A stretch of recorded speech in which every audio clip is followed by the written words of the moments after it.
So we're literally like right on Christmas. It's around the corner. It's a really stressful time of year, and a lot of people kind of get annoyed with the stress that Christmas brings.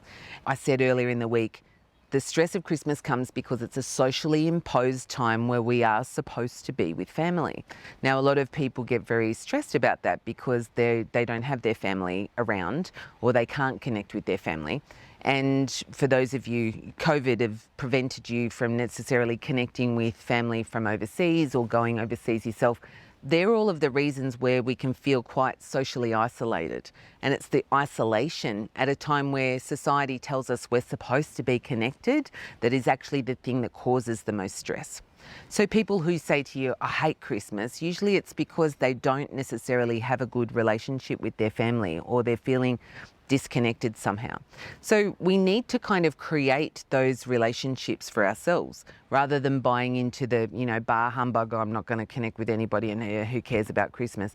It's how can we connect with other people who might be in a similar situation, friends that might not have family around them, other people that we know through our networks or community, and connect with people in a way that feels like we've got some reason to celebrate what is this community kind of driven reason to get together and overeat, really.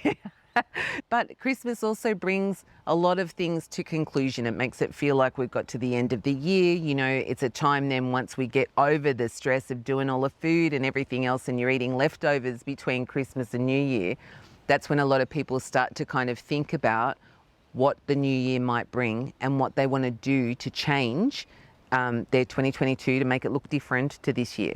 Now, things that feel like they're out of your control, that'll be a bit different. But the things that are within your control are the things that you want to just kind of spend the next few days after the hectic day that Christmas Day is and Boxing Day, cleaning everything up, while you're living off leftovers. It's a good opportunity to kind of just spend a bit of time thinking about what you've done this year that you would have preferred not to, and the things that you just want to kind of knock off so you don't have to worry about them anymore. And just start thinking about how you would like your 2022 to be different. And that's why coming next year, we're going to talk a lot about change at the beginning of the year, because it is naturally when we all like to think about what we would like to change. So on that note, I really want to say, have a very Merry Christmas and try and have a really relaxing, lovely New Year. And I will absolutely see you soon.